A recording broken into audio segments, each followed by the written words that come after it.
Some call them lunchtime lifesavers. Others call them the most perfect sandwiches to ever exist. At Zaxby's, we just call them our signature fan favorites.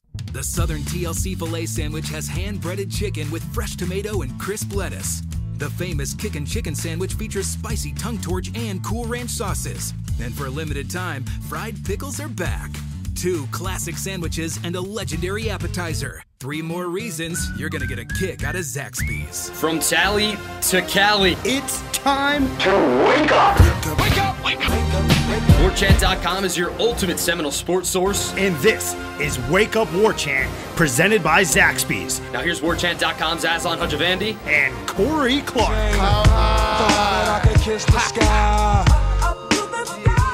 Wake up! What's up, everybody? Welcome on into Wake Up War Chant, proudly presented by Zaxby's. Indescribably good Wake Up War Chant, part of the WarChant.com family. You, too, should join that family. If you're not already a member, use the promo code WarChant30. It gets you 30 for days of access to the ultimate Seminole sports source. This is going to be the ultimate show. Not only is Corey Clark here, which makes everybody happy, we got Ira Schoffel in the house. Let's go! I feel really intimidated right now. I'm like, you know, Jeff Cameron has the easiest job. He just has to ask one question, and then Corey will talk for 20 minutes, and then Ira will get, like, you know, a word or two in edgewise. But I have 2 really strong personalities, resources, and I don't know how to quite use them. But thanks for taking time out, Ira. I'm glad to be here, man. You're going to be like Trent Forrest, just distributing. You're going to find Corey's Devin Vassell. I'm the big kid Patrick from Williams. I'm I'm not quite Patrick. I was thinking more like Balsa or Dom. Maybe Dom, more like Dom, I think. I'm a bruiser. Yeah, your usage rate won't be as high as Patrick Williams. Splendid. So we figured we'd bring Ira on because there's lots of questions people have. We weren't able to get to all the questions on the Renegade Express. We'll get to some of those later on, but, you know, warchant.com, lots going on over there right now in terms of Seminole Madness. We have another War Chatting coming up with Corey Clark, as well as founder and administrator Gene Williams, talking to Kirk Carruthers about the 1989 Miami game. So kids, mark that one down, get a little history lesson. We'll probably drop that on Wednesday. But this weekend there was a lot that came from the Florida State Athletics Department meeting, or I don't know, you know the proper term. That's why we brought you on the show, Ira. But just there's been a lot of sort of questions obviously fans have naturally about scheduling, the calendar, finances, all that kind of stuff. There's obviously these things are being tended to, and there was some clarity on some of the topics that are kind of burning in people's ears at this point. By the way, hi, Corey. Hey, Aslan. Good to hear your voice. Yeah, likewise. It was actually the Board of Trustees meeting on Friday, and it was very different from normal Board of Trustees meetings because usually they have committees. This is my long way of telling the listeners how much time I had to devote to this because it's really difficult to do the job we do. Usually they have committee meetings on Thursday and then the actual Board of Trustees meeting on Friday. And then there's an agenda so you can actually see when David Coburn, the athletic director, is going to give his point because honestly, the other university interest stuff, you know, it interests me a little bit, but it's not really what I'm there for. But this, man, because it was they didn't have committee meetings. They were doing it all by Zoom on Friday. They didn't have committee meetings. So basically all of their stuff had to kind of be hashed out in that main meeting. And David Coburn didn't talk till 11 or something. It's like 2 or 3 hours of waiting for him to actually get to go. But he did have some good information. I mean, he talked about a couple things of news. He actually predicted, he says he thinks that one-time transfer policy is going to happen. It's not going to get approved right now, but they have another NCAA meeting in May 20th, and he thinks that's going to get passed, which is a big deal. I think a lot of people expect it to, but I haven't seen many administrators go on the record and saying they expect it to. That policy, it's pretty self-explanatory, but basically they would change it to where now you don't have to sit out a year if you transfer in football, basketball, or baseball. You literally can announce you're transferring in the summer, and if you're in good academic standing, you can enroll that fall and play that season for your new college. You can do it one time. You can't do it multiple times, but you can do it at least one time while you're in school. So that's a big deal. Florida State's got some kids that are kind of in that boat that might be eligible. So that was one piece of news. And then from a financial standpoint, he had the money quote. I mean, it was kind of one of those, again, we all knew the financial ramifications of the coronavirus are a big deal for all athletic departments.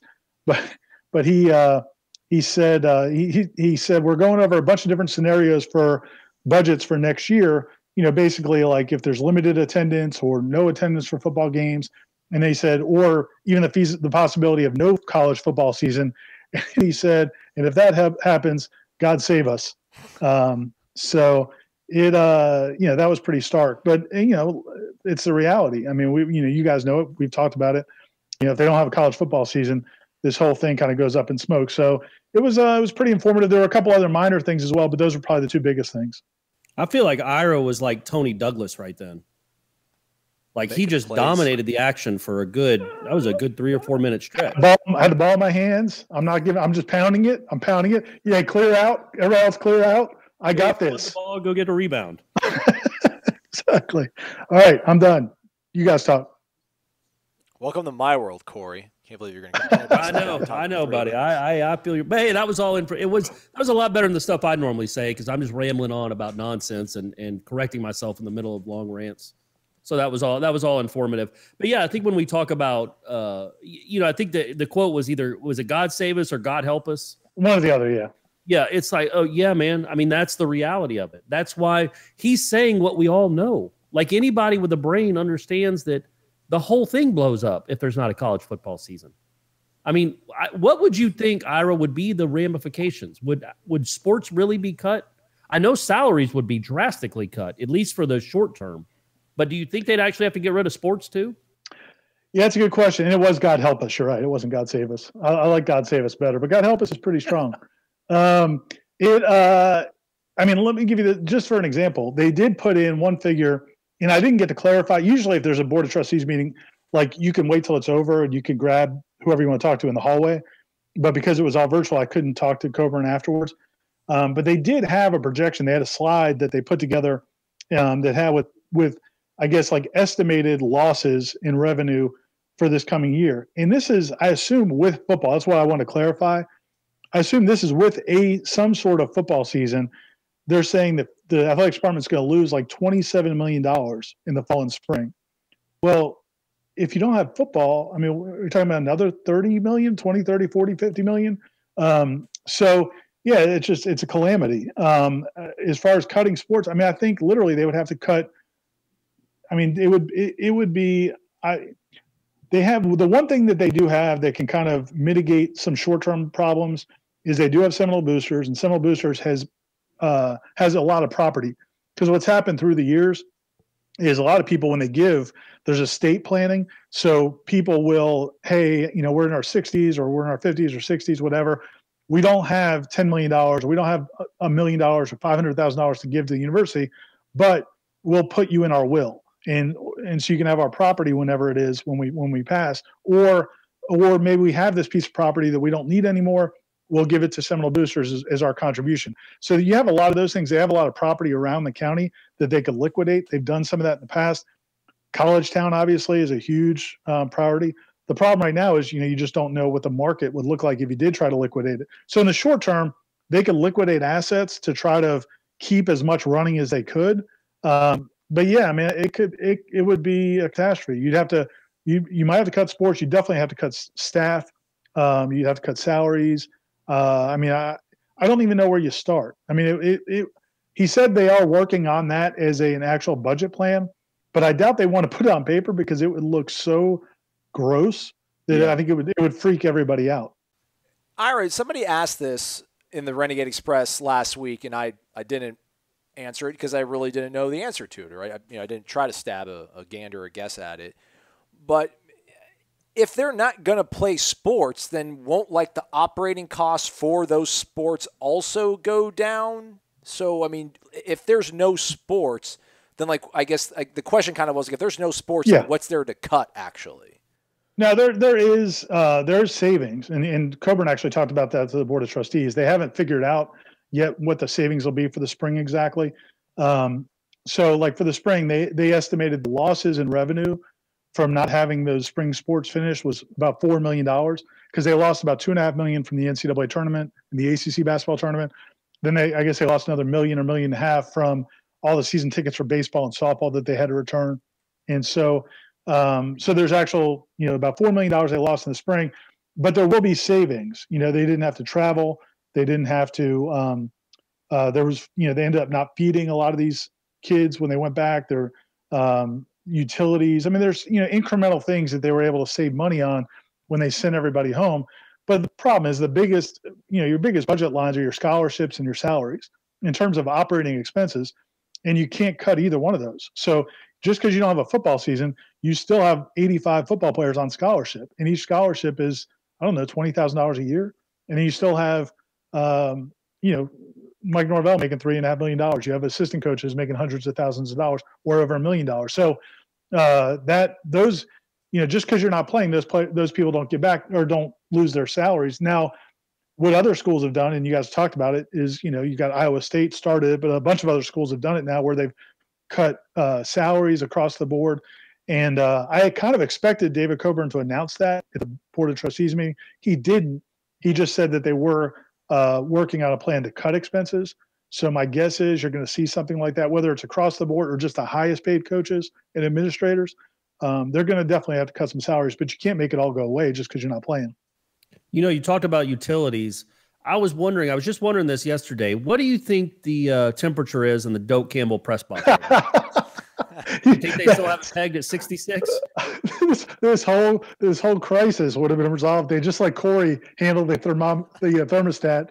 They waste so much money, folks. They have that thing at iceberg temperature. Even in December, it doesn't matter. They're running so much AC money through that Doak Campbell press box that's only occupied 7 days a year.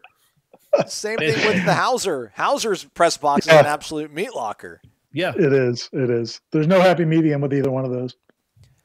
Well, Corey mentioned it, Ira. We all, everyone's aware of the elephant in the room of just what happens if there's not a football season. Are these sort of Board of Trustee meetings, and they're not publicized or open to the media, but these aren't going out on ESPN or national news. But how many of these that are happening across the nation and will be happening?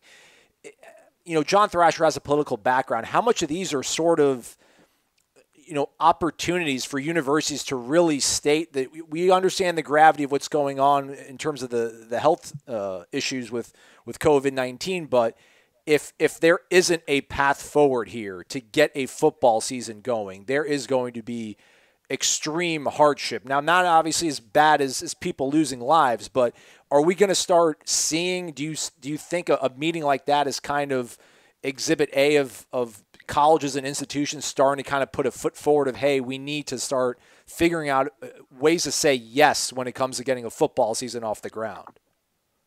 Yeah, man, but it's the whole university, and that, and I kind of knew that already, but being at watching that Board of Trustees meeting or listening to it, really hammered it home. They'll talk about the athletic side because that's what fans are interested in. That's our job. That's what we cover. But the reality is the entire universities have these issues. Like Florida, and I'm going to pull it up here. They put up some slides that I got them to email me during the press conference. But they're looking at, you're looking at tens and tens of millions of dollars in losses from their from across the university. And if you look at, if you think about, if you walk on a campus, Florida State University looks so much different than it did even 10 years ago. They're redoing that union. That the union reconstruction is well over $100 million. I think it's like 130 or 140 $140 million, something like that.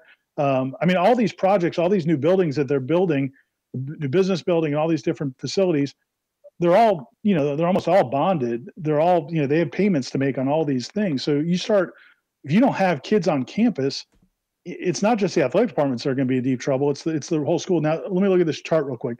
So they did an estimation. Kyle Clark, who's the CFO for the university, he put together projections.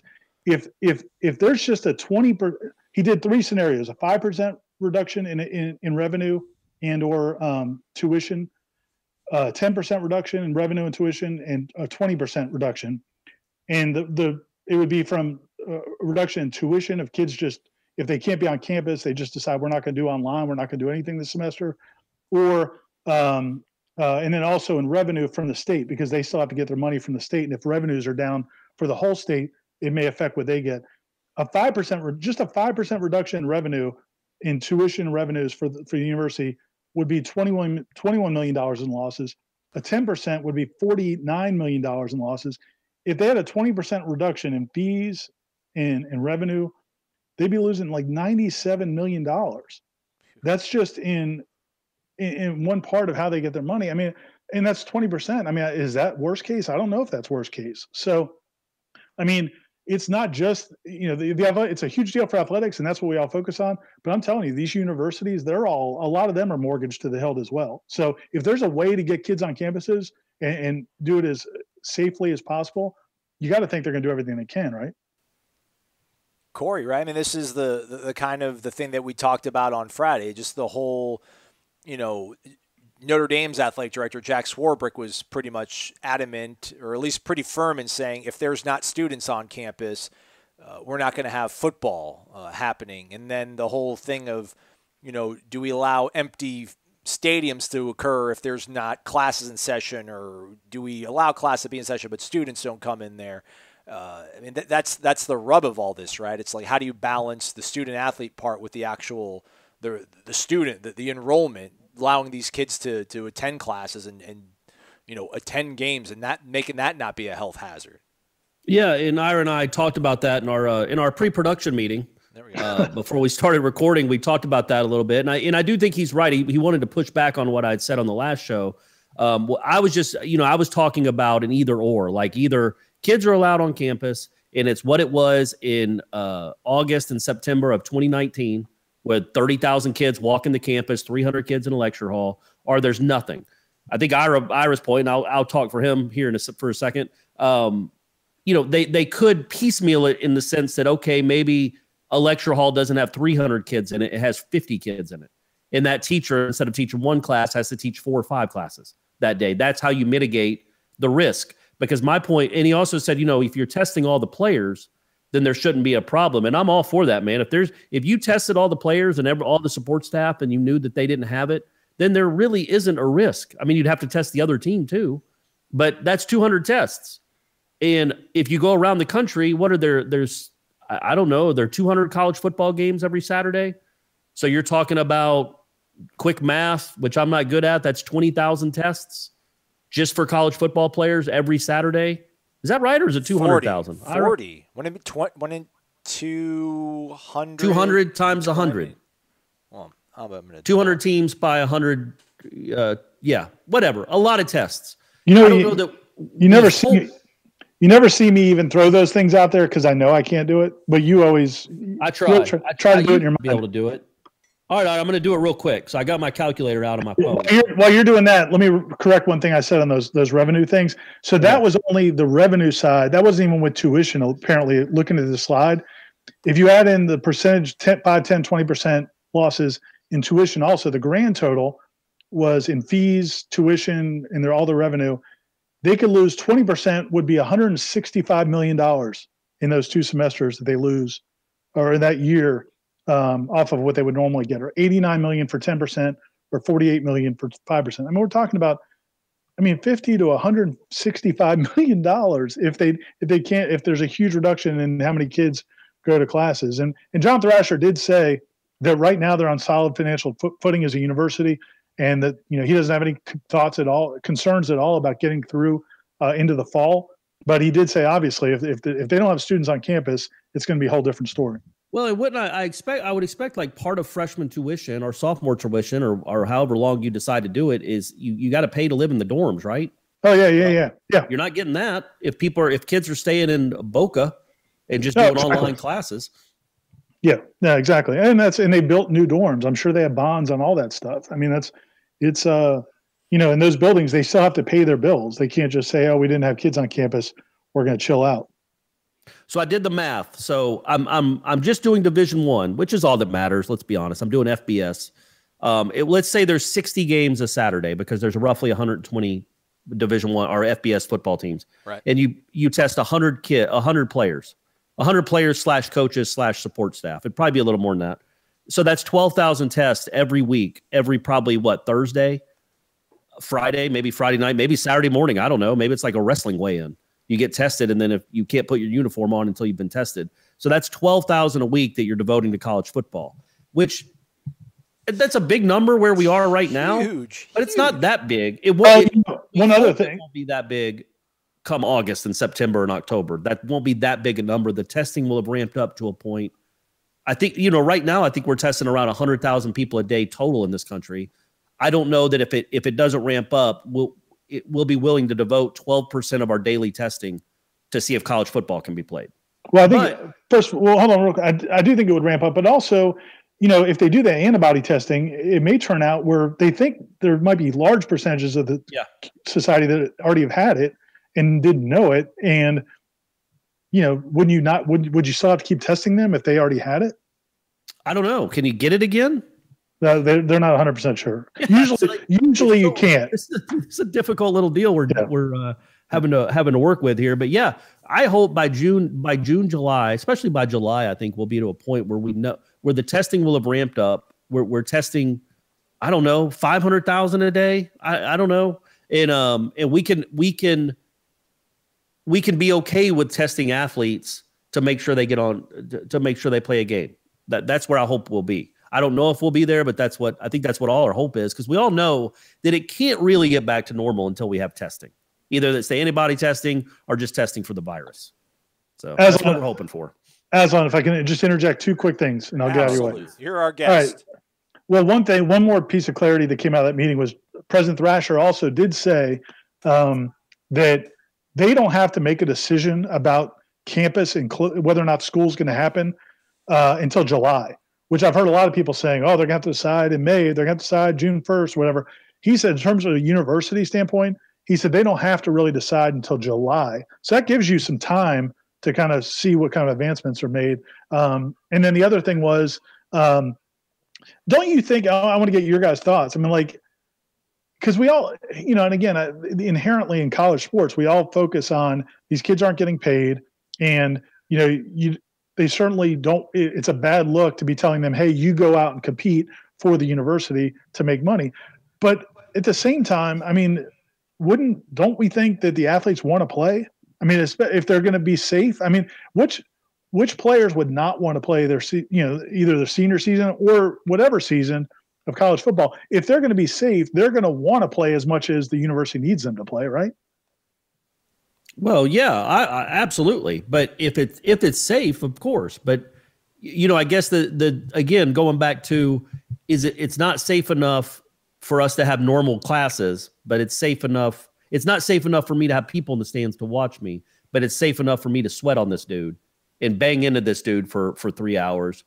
While I'm not, again, the NBA guys, the NFL guys, they're taking a risk, but their livelihood depends on it. Like, they're getting paid for it. They're getting paid for their risk. I don't know that college football players necessarily are getting paid for the risk, but if there's no risk, then absolutely. Well, I'm just saying the difference in what we were talking about before was, if you can test the players, that's why you can have them play but not have people in the stands, because you can't test 30,000 fans every game, or 40,000 fans every game. But I think you could for every stadium, 30,000 in every stadium. I think you could test 200 or 300 people who are participants. Yeah. So anyway, I don't know if it's too difficult because we're so far removed from being in college. Maybe it might be easier for you, Ira, because you have a daughter who's in college. But could you imagine enrolling in a university and I guess maybe I'm looking at this more through the perspective of being just a regular student and being a freshman, but could you imagine not knowing whether or not you're going to college until July? Like, I appreciate and value having this long, on-ramp to get things started. But that seems crazy. You wouldn't know until July 17th whether or not you're going to be able to actually get into a dorm on campus at a university 600 miles away from your home. That sounds rather, I don't know, would that be a conservative or liberal sort of timeline to give yourself? That to me sounds, but it's a fair point. And from our perspective, I can speak from my daughter. Her apartment complex is not, she's been home for 2 months a month and a half or whatever. And her apartment complex is not letting them out of their leases. Yeah. And it's okay for her because she wants to stay in that apartment next year with her roommate. Right. But in August, are we going to sign a new lease for the next year and then find out that they didn't get on campus again. So no, that's a fair point for sure. Yeah, and I don't know. That's the whole thing. There's so many unknowns in this right now. And I mean, me as a fan, as a media member, the fact of having no fans in the stands to me just sounds, it's absurd from the competitive nature of athletics and sports to me. But I'll take it. Again, I've said that time and time again. I'm not working through the sort of calculus that Corey keeps talking about. And I'm not saying that in a pejorative way. I mean, I think that's really that's like the next part of this whole conversation I think we'll get to once we're on the other side of this curve. Obviously, I think come June and July is going to be the stuff that Corey keeps mentioning about, how do we measure up, the safeguards for students and fans versus the players that are actually on the field. And to your point, Ira, like if we can quarantine the players and make sure they're tested, like are they going to have any sort of reservations about it, even though they're not getting paid? Like I don't think so. I don't know how many of the players. I think you might have been hedging towards the fact that like these players I think are absolutely stir crazy times 10 compared to us. We're not athletes. We're used to just working and then going home and living simple lives. These guys are used to being in the gym, training, competing, and I think if they know they're getting tested and the guy next to them is clear and they're clear, like by all means, if there's going to be nobody in the stands, they're fine with it. I don't know, like Corey, like wax poetic on this, like shake some sense into me. Even though I want fans in the stands, I want as many people in there as possible. Like why can't we make players play and then not have Susie and Johnny from Chem 101 in the stands? Like what? I don't know. The optics to me don't seem as bad as maybe they should be. Well, yeah, no, yeah. I mean, the optics would be bad again especially if the school is shut down. Like, it's not at that point. It's not a university. Right. Like, it's just if there's nobody going to class, if there's no class at all, but yet you're still playing this sport. Well, yeah, then now it's out there for everybody to know. Not that we didn't know already that this is solely a money making endeavor. Yeah. This is the student and student athlete. They're athletes at this point. But I don't think that's going to be the case. I don't think they're going to – I think Ira's right in the sense that, number one, they can't not have a school year. So they will have a school year. But I think, again, pragmatically, we all understand, other than a few, actually sports writers on Twitter, we all understand the deal here, that college football is a driving moneymaker. And, yeah, they've – for too long, these players have made millions of dollars for other people on their backs. Well – That's been the reality for a long, long time, and it hasn't been fair. Well, now it could be a little fair. They do get the stipend. It's not like they have a terrible life being a scholarship football player. But to make the university work, to make the university whole, to make the athletic department able to keep all their sports, you're going to have some sort of a football season at some point.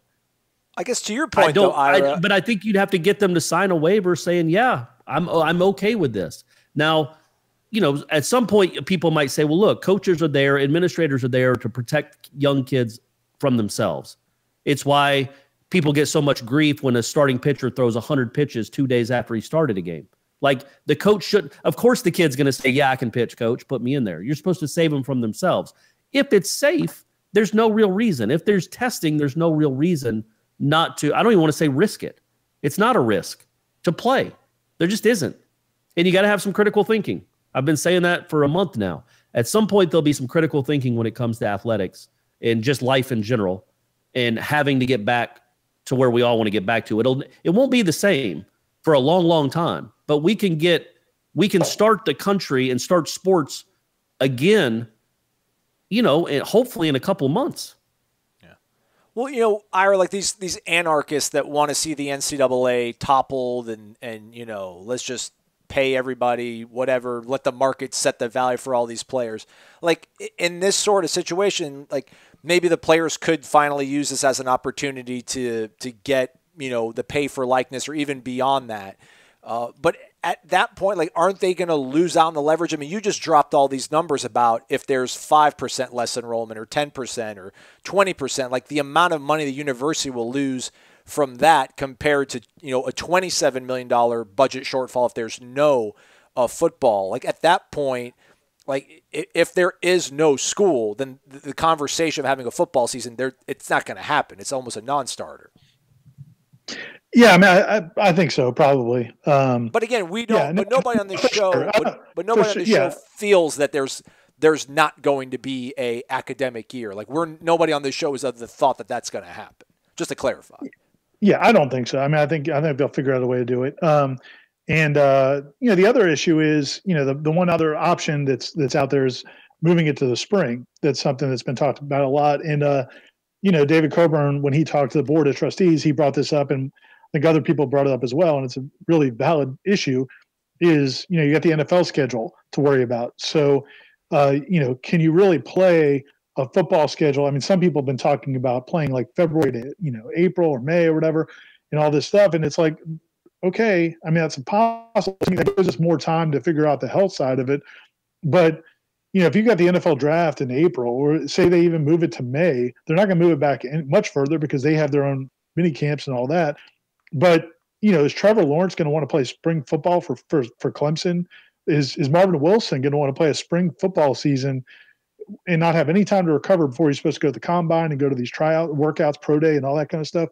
I mean, and you multiply that, every team's got probably 10 guys that are draft eligible that are not going to want to, so you're going to lose a ton of players probably.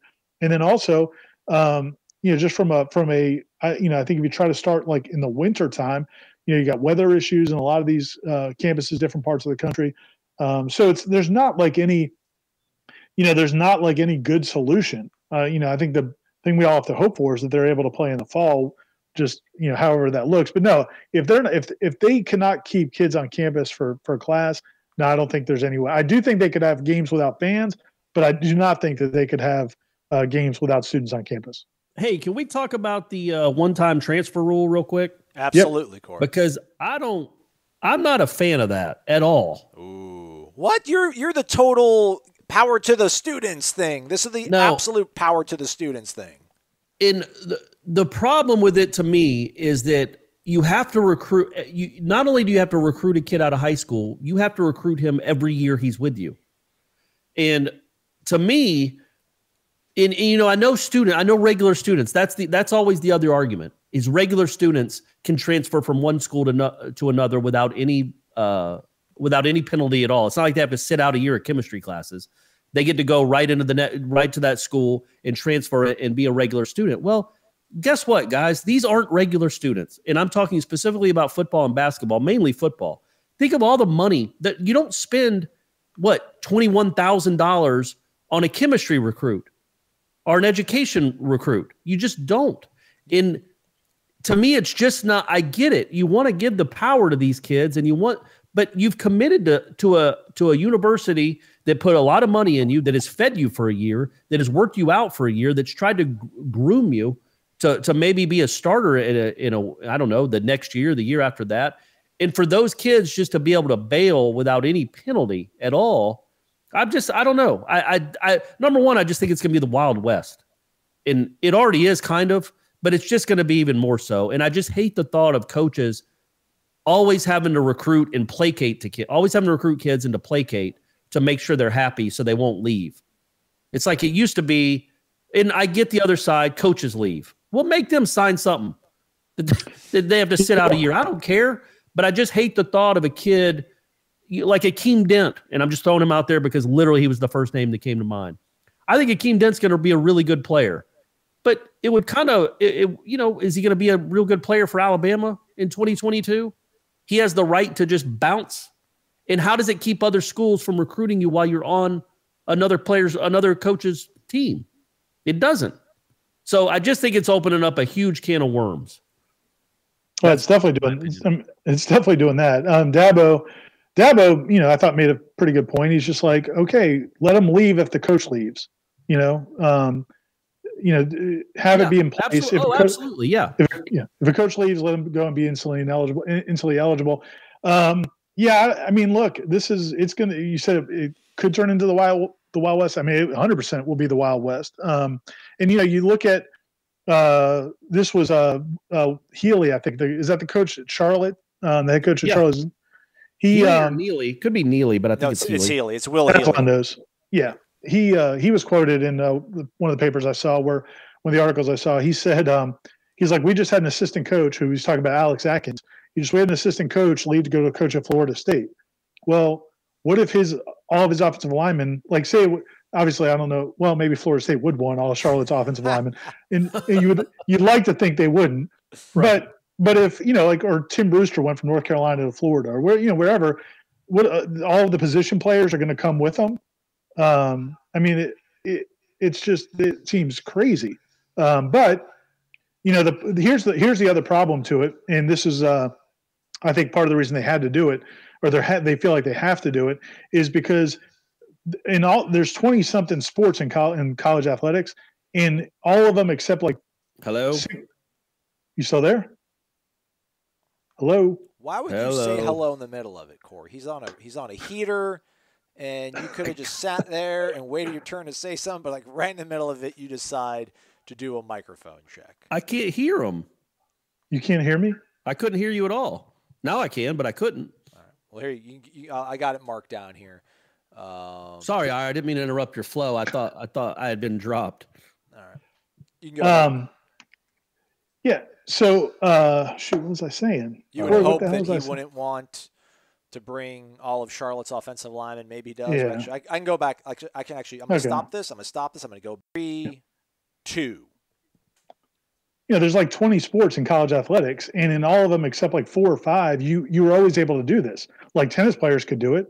Volleyball players could do it. Track athletes could do it. They could all transfer and be eligible immediately. There was only like 4 or 5 sports where you couldn't do it.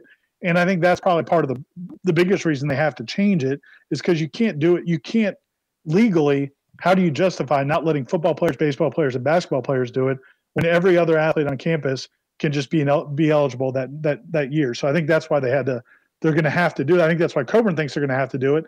But yeah, you're right. Nobody really cares maybe when a gymnast or a golfer does it, but it's going to be a huge deal when, imagine, a Trevor Lawrence, somebody like that. Any of these guys, they don't even have to get a waiver. They can just go play that next season. And that was dumb. Like, it was dumb that baseball players could do that. Or maybe not baseball players, like golfers or tennis. That was a dumb rule. I don't understand the reasoning why they were allowed to do that. Like, what could have possibly been the reason that it was okay for a swimmer or a diver or a tennis player to transfer without penalty and just up and play for another school, but not for these other 3 or 4 sports? Like, it should have been a blanket across the board. It still should be. You're not allowed to do it, in my opinion. It is funny, and I'm with Aslan. When you started saying this, I was like, this isn't very consistent with your normal takes. Yeah, it's just I don't understand the need for it. Like, there is a policy in place. You can get a waiver if you. Look, Justin, they hand out waivers for everything these days anyway. I just think that it's, and I guess it makes me an old fuddy-duddy, but it does reward patience. I'm not all about loyalty because, again, these coaches bounce, but it's just like, okay, it's hard for me here. It's not working out just as, like, I know for a fact Dalvin Cook was not happy at Florida State his freshman year. Like, his first 2 or 3 games, he was barely playing. Well, what if he'd have just decided to, I'm going to go back to one of those other 5 schools I committed to in high school? Like, I just think it opens it up for a lot of that, where you have to be like, no, okay, we'll give you 12 carries next game. Just don't leave. And I think that's an unintended consequence of it. I don't understand why they needed to do it. If your coach leaves, absolutely you get to go. Even if your coach doesn't leave, you can go. But you might have to sit out a year, because we've invested a ton of money. I'm speaking as a university, not just Florida State. Clemson's invested a ton of money in Trevor Lawrence. For him to just say, you know what, I'm going to bounce. I want to see I want to see how good I am. I'm going to go to Florida State to see if Florida State with me can beat Clemson without me. Whatever it might be, man. I just think it. I don't like what that's. I just don't like where this sport is going. If you can't even count, you could have 12 freshmen leave and be playing against them the next year. It just seems like recruiting isn't now. It's not going to be an 18-month thing now. It's going to be a 42-month. You're going to have to recruit them until they go to the pros. You're going to have to keep them on. You're going to have to figure out a way to keep them on campus. Now, I get it with Florida State, man. They've had 2 coaching changes. If Marvin Wilson, what's to keep Marvin from saying, you know what, I want to go win a championship? I'm going to go play at Alabama. Yeah. You know, Yeah. And could you blame them? I'm So gonna I put don't my- know. I think it's just going to be really hard for the sport, and it's going to be hard for sports fans because you're going to be worried every February. Oh man, I hope he stays. I sure hope he stays because there's no reason for him to stay. I was just going to say, could you imagine the people reading into tweets now? Like people, every time an athlete tweets anything like, "Hey, you got to keep your circle tight," or whatever it is, Right. everybody assumes he wants to leave. And now, if they really can leave and not have to sit out a year, like fans are just going to be freaked. We're going to get 100 questions a day. What did this tweet mean? What did that tweet mean? Can they leave in the middle of a season? Well, I mean, I guess they could. I don't think they'd be eligible that year. But yeah, the other part of it is, and one of the reasons, and I don't know if you can question whether or not this is the real reason or not. But what a lot of people hang their hats on in athletics is that the statistics show that kids who transfer graduate at a much lower rate than kids who stay in one school, which stands to reason. I mean, you're uprooting and, you've got your academic support here. Now you go to another school and it could, plus, there's probably inherently kids who are transferring probably are not maybe as interested in the academic side. So, I think that that's one of the things they kind of, I won't say hide behind, but that's one of the things that they use as a reason to not allow this. But you wonder, how many kids are going to really struggle academically if they decide, like this fall, if a kid's not happy this fall and decides, you know what, the season's over, I'm out. Like, how well is he going to be doing in school that fall? And then he's got to go through the transition. And now you start having a bunch of academic issues as well. Nobody cares about that, but I do think it's a real concern. And it's funny because I'm kind of talking it through the prism of Florida State. Well, look, Florida State won't be hit that hard. Florida State is still one of the blue bloods in college football. And if anything, they probably could be helped by this kind of rule, where a kid that had a breakout year, at Charlotte, a great wide receivers like, I'm going to Florida State, or a kid at Ball State that wants to go play big time college football. Florida State, I think, will benefit a lot more than it'll lose in a situation like that. But think about those middle of the road, the mid-tier type programs. They could just be overrun by the blue bloods. They're like, okay, I want that kid. I want that kid. I want that kid. Is he going to say no to Nick Saban? Is the Wake Forest right guard going to say no to Nick Saban if they need a right guard? Like if Alabama's right guard goes down in the spring game, he literally could, I bet he could go and hand pick who he wants to. Okay, who's the best right guard available? Give me Pro Football Focus. Give me those numbers. Who graded out the highest? Let's go ask him to come play at Alabama. And that's just football. Basketball, I feel like, could be impacted even more. I mean, it'll just be a free for all with those middling or those the mid-major type programs, with the blue bloods just rating them for their guy that averaged 19 a game as a freshman or something. And they're in a much tougher situation because, like, I think a football team with 85 players, you've got 6 defensive tackles or 9 defensive ends. Yeah. If one guy leaves, it's not that big of a deal. In basketball, if Mike Krzyzewski, if Devin Vassell calls Mike Krzyzewski and says, "Hey, can I come there for my sophomore year?" And now you've wrecked Leonard's program. It's not right. You don't have 6 other wings to slide in there. Yeah, I don't know if irony is the right word here, but I don't know if it's a passive aggressive thing by the NCAA to be like, you guys all hate us. All right, we'll step away then. We'll deregulate and see how you like it now.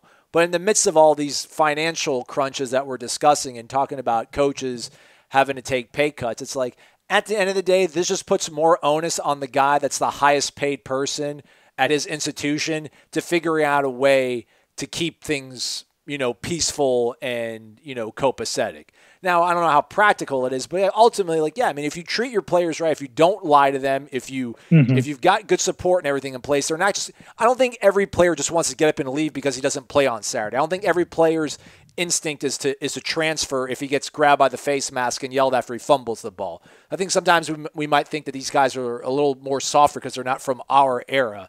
But, I don't know how much mass exodus you're going to have from a sport like football because now you can leave and not have to sit out. And how many times maybe it is just better for the student athlete to be able to go somewhere because, every other student can do it and we need to work on this, Corey. You keep talking about they don't give scholarships to kids to come study chemistry. They actually do. It's just they don't get the return on the investment the way we do by giving a kid a scholarship to come play football. You know how many people on that I didn't campus say they didn't give scholarships. I say they don't spend a bunch of money recruiting that kid. They send them a letter. They might have a Zoom meeting with them, but they're not doing in-home visits. They're not inviting them to games. They're not feeding them. You're right. That's what I meant. The time and resources that you spend to recruit a football player are just different than every other person on campus by a factor of 10 or 20. Well, I mean, it's just not. It's not even the same scenario.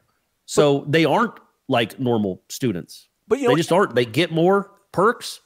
They get their own football mansion. Well, not at Florida State, but at other schools. Hey-o. They get their own football mansion with chocolate fountains and barber shops and in a movie theater. That's part of the deal.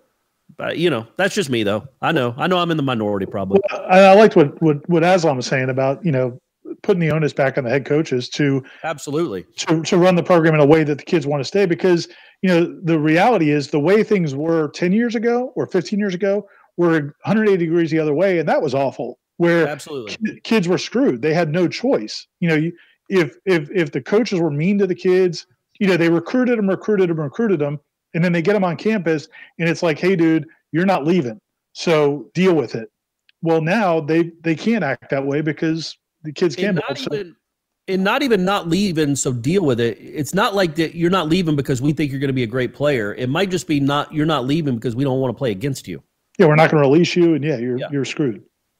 No, I get it. This is better than that. I should say that. I guess I should clarify that. I think this is more fair, quite obviously, than the old system. I just think we are going to see it's going to make us a little sad at times to see these kids just up and leaving with no reason not to, or no penalty. It's just going to make it, like I said, a free for all. I don't think it's going to affect Florida State that much. The places like Florida State or like Kentucky basketball, obviously, but it will affect it some, and it'll really affect the lower level teams that luck into a really good player. And they do have to be in good academic standing, though. So it's not like you can be like flunking and just totally mail it in and then transfer to. So that's a little bit of built-in security net. Hey, last thing I wanted to talk about before we go, gentlemen. Maybe we should have put Michael Langston on this call, but with the news that happened over the weekend, I think it happened before we recorded our show on Thursday, Corey, but I just slipped my mind to bring it up. But JT Daniels, the quarterback from Southern Cal, announced that he was going to go ahead and put his name into the portal. Head football coach at Southern Cal, USC. Clay Helton said that he's open to helping him out however he can. It also includes allowing him back on the team if he wants to. Who knows? By the time we publish this, maybe he goes ahead and says he's going somewhere else that's not Florida State. Florida State's, they've gotten big name transfers in at the quarterback position before. I don't know if Alex Hornibrook qualifies, but I think Everett Golson definitely does. A lot of schools have obviously gone this route to try to fill in some gaps. Who knows how it would work out? But how huge? I mean, I guess I'll start with you, Ira, since you're our guest, or unless you're really chomping at the bit, Corey. There you go. Aslan. To hop in on this one. Would that be the biggest recruit that Florida State has got since, I don't know, Dalvin? I mean, and I know it sounds crazy, even if it doesn't work out, just to show the nation, just to give this fan base, I mean, every fan base needs some optimism right now with everything that's going on around them. But for Mike Norvell to make a really alpha power play boss move, to get a kid who was a really standout freshman like JT Daniels to come to this program, that it shows a level of buy-in and a caliber of player that you're trying to bring back into the program that I think would be huge. Now, if it doesn't work out, then we can make fun of me a year later, but I think it would be one of the biggest recruiting wins for Florida State in the last 5 years if they could get a kid like that to come here. And then who knows if it does work out or not. I mean, it would be enormous. I mean, I guess was Cam probably the last big time recruit they got when Akers came in. Yeah, him and Marvin probably. I mean, yeah. I know Lars Woodby was a 5-star, but he wasn't one of the top 5 guys in the nation. And it's all the position also. I think it would be unbelievable. Now I don't know if it would result in a huge change in wins and losses.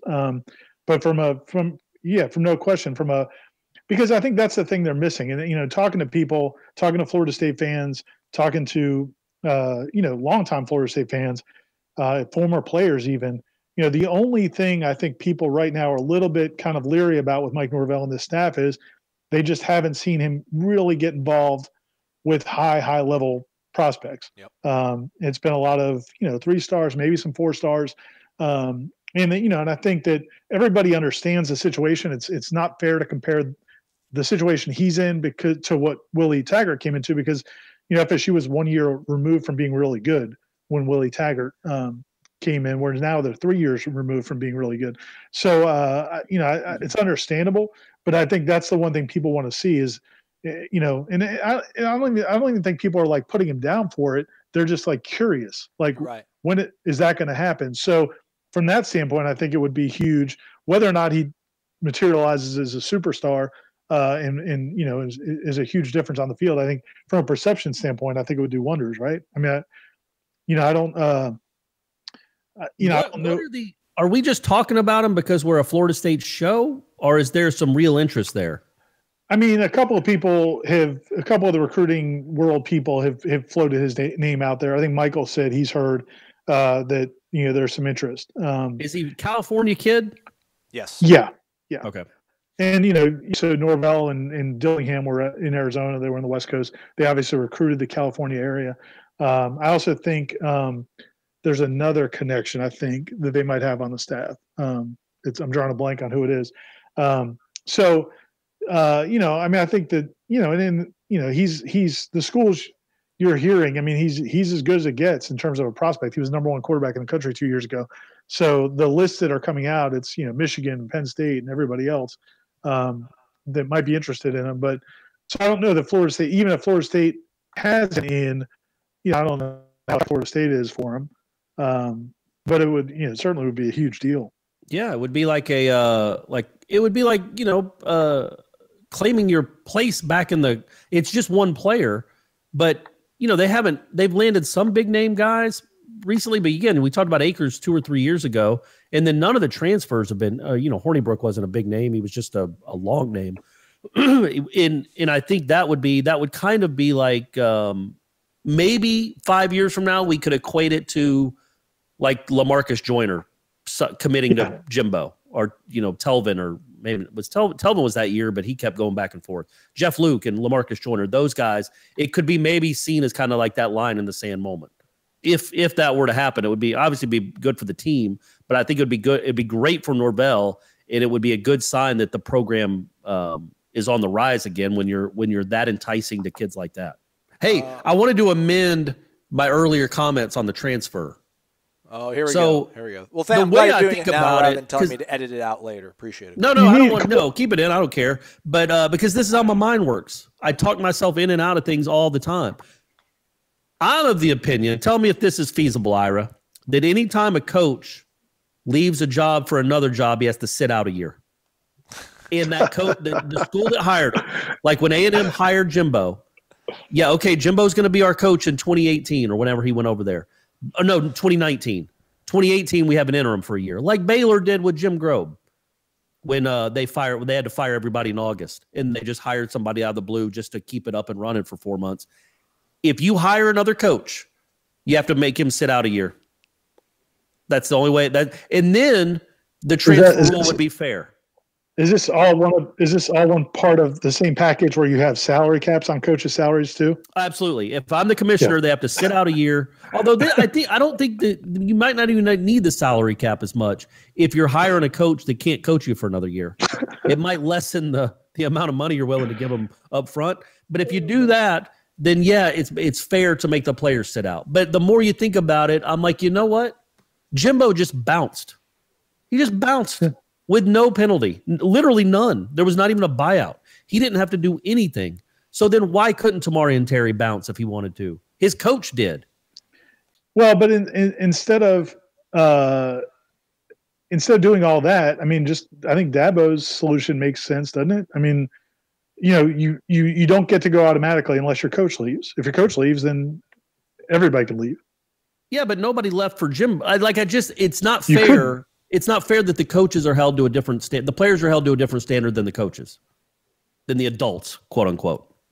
The coaches get to leave for whatever reason. Yeah, man. There's definitely some inequalities in the system. I think we've established that. Say that. So I don't know, Aslan. What do you think? We can talk ourselves in circles around this. That is never going to happen. As long as you understand, they're never going to make coaches sit out a year. Right. I know, but then yeah, the more I think about it, it's like, no, it's not fair. It's not fair to make a player sit out. Coaches don't have to sit out, and coaches get paid millions of dollars. Jimbo could fish for a year with $6 million a year just to go fish and turkey hunt. Aslan, you need to come up with a mechanism for, like, you can go back into edit early in the show and say, hey, if you're mad about Corey's take, hang on till the 47th minute when he goes back and says the exact opposite. He completely reverses himself. He's always evolving. It's a great thing, man. Corey's always striving for personal growth. But it is odd that I argue with myself, right? That I point counterpoint with myself. That's not normal. That's not probably great radio either. Great podcasting. Well, says the man who spotted up on a grassy knoll with his son and watched golfers so that he could pass the time on a Friday or a Saturday afternoon. I'm telling you, man. So that was actually kind of cathartic, like, to see that. Number one, by the way, it's ridiculous that golf isn't going on right now. Golf should be on my TV right now. Why aren't those guys playing? Is it just the travel? Soon. It will be soon. Yeah, but it's crazy that they even stopped at all. Like, they don't touch each other's balls. Whoa. You knew what you were saying, too. God dang. That made Stephanie laugh. She wasn't even listening. But they don't. They don't. Or clubs, they don't touch each other at all. And they can just, like, wave to each other and tip their cap at the end instead of handshaking the caddy. It feel like golf, you're outside. You're not. It's easy to be socially distant golfing. So anyway, I was watching those guys the last couple days, and it's like, yeah, this is actually real competition. I didn't see one person. I probably watched at that hole. I probably watched 60 players over the course of 2 days come to that green. I didn't see one putt. Yeah, it's tough, man. I bet I saw 45 3 putts, maybe 50. Really tough pin location here at the Hamilton Mill, number 9, but no 1 putts. So that's why I want to see golf on the TV, so I can see people that are good again. Corey's going to tell me to edit that out so that people don't know where he lives. I'll take that out. That'll be a fair thing. No, you don't have to do that. Hamilton Mill is really big. Did anybody touch the stick? Did anyone pull the pin out? That wasn't good. I wasn't trying to go that direction, but here we are. They definitely didn't touch each other's ball. Yeah, they did. Did they tend the flag? Yeah, they did tend the flag. One group, and I thought that was weird. One group did tend the flag. They took it out and they all putted through. But nobody else, one group out of 20, 25 did it. And then I was talking to a buddy of mine who actually played golf on Friday, and he said that was one of the rules on the course he played is you can't take the flag. Yeah. And they have it where they have, and I went and looked at the hole right before we recorded this. Nobody was playing because the weather's not great. And they have like a little cushion inside the hole where the ball doesn't even go down in the hole. It just kind of sits up. It almost looks like a urinal cake for everybody that hasn't – the old urinal cake. All this innovation. Beautiful. Yeah. So yeah, nobody, I was wondering why they would, I was like, man, that's a 9-foot putt. Somebody take the flag out, be a good partner. And that was why they're not allowed to take the flag out. Yeah. Hey, Aslan, not to steal your show, but just throw one thing out there. So who are you guys going to pick in the Warwick Dunn Peter Warwick matchup in the bracket challenge? Oh, you go. This is you. This is all you, Corey. You're a historian. Yeah, I've been thinking about that since this thing started 3 weeks ago or whenever it was, 2 weeks ago. I don't know. I think so. We're now just doing the Tribal Council. We're not doing Twitter. Yeah, the second round starts today when people listen to this, and we're only doing Tribal Council now. Who's Twitter the first matchup? Who are we doing? People can kick rocks. We're going off guns blazing. It's gonna be Charlie Ward against Amp Lee, 1 versus 8. Okay, and then the 4 and the 5 in the offensive playmakers bracket. Warwick Dunn versus Peter Warwick. Oh man, how is Peter Warwick? I really don't know. Warwick Dunn might be my all-time favorite player, but Peter Warwick was Peter Warwick. Yeah, we had Dalvin. We had Dalvin as a 3, which maybe it should have been. I don't know. I wonder if we overseeded Dalvin, but We'll find out because he's going up against Winky as the 6th seed later. Yeah, I think I'm leaning towards Warwick Dunn. But that's really hard to do because Peter Warwick was – maybe I'll lean toward – maybe my thinking is I don't think Warwick Dunn was the best running back in Florida State history, and I love Warwick Dunn. But I do think Peter Warwick was the best receiver in Florida, obviously. So maybe I pick Peter Warwick because I know that I would pick Dalvin Cook over Warwick Dunn anyway. You know what I mean? Does that make sense? Yeah. Yeah. Oh. Yeah, no, I agree. So I think that's why we made Dalvin a 3 is because you would say, I think most people would say he's the greatest running back in school history. And so that puts him as a 3 over, I don't know, I guess it could have been him or Peter Warwick. It's really not going to matter because they're both going to lose to Charlie probably in the next round. But, yeah, man, golly, this is hard. Warwick Dunn was awesome. He was incredible. Mm-hmm. But then so was Peter. That's why it's hard, man. That's why this is hard. What about you, Aslan? I can't ever think of anything remotely negative when it comes to Warwick Dunn. And my life revolves around finding negative in everything good in this world. Sure. I don't know, maybe the last play of the Virginia game, maybe, but that doesn't come to my mind, really. Dalvin, you're going to hold that against him. Yeah, and Dalvin, man, people are like, oh, yeah, the Rose Bowl. Man, I think about the 4th and 1 against Clemson in 2015 more than I do about the Rose Bowl for some reason. Just like, gosh, if they get that, they beat Clemson in 15, and who knows what happens there. It's bizarre. Warwick Dunn, to me, I probably would have had him. I would take him over Peter Warwick. Yes, long answer short. Yes, I would. Not that I have any animus towards Peter Warwick. I don't think of anything bad when it comes to him. But, man, like, Warwick Dunn was just so smooth. I feel like every time he touched the ball, he got 8 yards. Like, every single time. He did have a better pro career, too. Not that should matter, but it should. No, it should. I think it should. It's a factor. Yeah. You're a Seminole for life, man. How you carry yourself. You can maybe say that him being this awesome human being and building homes for people shouldn't come into the equation. But I think if we're doing this based on like the greatest Florida State football player, I think your legacy continues, man, and brings notoriety. Hey, you're talking me into it, man. I might vote Warwick over Charlie now. All right. Oh man. Hey, this was a good show, Ira. I really appreciate you taking time out of your day to bring some intelligence. What else did he have to do? Well, he's got a family. I don't have a family, Corey. I have nothing else to do. Ira does. I enjoyed it, guys. Thanks a lot for having me. Sorry I talked too much. And I was glad I was here for the actual live listening to Corey's undulations. Point counterpoint. Yeah. So his own inner conversations. Yeah, that happens a lot, man. That happens cool to see I'm glad I got to share it with you. I enjoyed it. I want to do a video of welcome to Crossfire. I'm Corey Clark on the left, and I'm Corey Clark on the right. And that'll be the way we do it. Anyhow, folks, for Ira and Corey, thanks so much for listening to Wake Up War Chant, presented by Zaxby's. Head over to warchant.com. Stay connected. Plenty of news percolating and stories from Ira and Corey over on the website. Use that promo code WARCHANT30. Thanks for listening, everybody. WarChant.com is the ultimate inside source for FSU football and recruiting. And now you can get in on the action for free for an entire month. WarChant.com is offering a risk-free 30-day trial subscription. Get full access to the #1 website covering the Seminoles just by entering the promo code WARCHANT30. That's WARCHANT30. Sign up and get in on the world's most active FSU message boards. Receive breaking news, stories from our award-winning staff, plus get exclusive interviews and videos. Just enter the promo code WARCHANT30. WarChant.com, your ultimate Seminole sports source.